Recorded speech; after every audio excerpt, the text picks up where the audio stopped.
Hôm nay mình sẽ làm diều mẹ bóng con dài 2 mét từ nan cắp quang. Đầu tiên mình sẽ vót một thanh cái, rồi lấy dao khứa và bẻ bò đi, mình chỉ lấy chiều dài 1,2 m. Tiếp theo mình lấy ra một cuộn cắp quang 3 ly, rồi cắt ra 2 nan dài 2 m và cắt thêm 2 nan 1,1 m. Sau đó cắt 4 nan 60 cm, cuối cùng là cắt 4 nan 40 cm.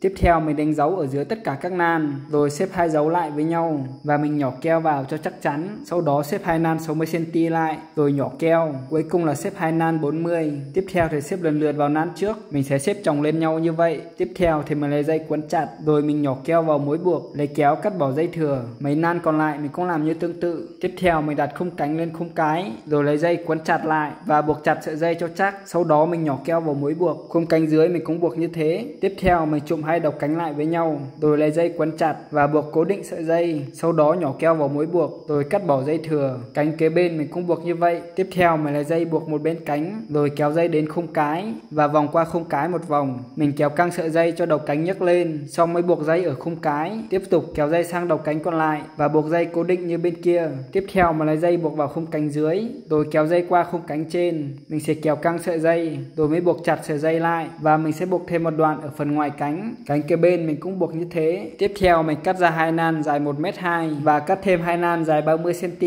4 nan này đã được mình đánh dấu ở giữa. Xong thì mình ghép 2 nan lại với nhau, rồi mình nhỏ keo để cố định lại và mình lấy dây quấn quanh hai đầu. Sau đó thì siết chặt sợi dây, cắt bỏ dây thừa, rồi nhỏ keo vào mối buộc. 2 nan còn lại mình cũng làm như vậy. Tiếp theo mình đặt khung đuôi vào, rồi lấy dây quấn cố định, kéo mạnh sợi dây cho chắc, nhỏ tí keo 502. Sau đó lấy kéo cắt dây. Khung đuôi còn lại cũng buộc như tương tự. Xong xuôi mình chụm hai đầu cánh lại với nhau, rồi lấy dây quấn chặt lại và nhỏ keo. Tiếp theo mà lấy dây buộc vào một đầu cánh, mình kéo dây qua khung cái và vòng dây qua khung cái một vòng, kéo căng dây cho đầu cánh nhấc lên, rồi mới buộc cố định sợi dây. Bên cánh còn lại mình cũng buộc như thế. Tiếp theo mà lấy dây buộc vào khung cánh, rồi kéo dây lên khung cánh trên và buộc chặt sợi dây ở khung cánh trên. Mình nhỏ tí keo vào cho chắc, rồi dùng kéo cắt dây. Cánh kế bên mình cũng buộc như vậy và mình đã hoàn thành phần khung diều. Tiếp theo mà lấy ra một túi ni lông, rồi dùng kéo cắt bỏ phần đít túi và cắt bỏ phần quai. Cuối cùng là rạch một đường ở hông túi và mình cắt ra hai miếng ni lông như vậy. Tiếp theo mà lấy ra một miếng ni lông màu đỏ, rồi dùng kéo cắt lấy một đoạn. Sau đó thì cắt miếng ni lông theo hình chữ nhật. Sau đó mình ghép miếng ni lông xanh vào. Tiếp theo mình đốt một cây nhang, rồi dùng nhang khâu hai miếng ni lông lại. Khâu xong mình ướm miếng ni lông lên khung diều và lấy kẹp cố định hai đầu, rồi mới dùng nhang khâu miếng ni lông. Khâu xong thì mình lấy kéo cắt bỏ miếng ni lông thừa, rồi mình dùng nhang đục hai lỗ ở đầu con diều. Tiếp theo thì mình lấy dây xỏ qua lỗ, rồi mình buộc chặt sợi dây lại. Đầu còn lại của sợi dây buộc vào lỗ thứ hai. Xong thì mình lấy một sợi dây mới, rồi thắt nút lại như thế và luồn qua dây vừa buộc. Mình căn chỉnh dây sao cho ở giữa khung cái. Khi đã thẳng dùng tay vớt xuống khóa lèo. Đầu còn lại của sợi dây mình buộc vào đuôi.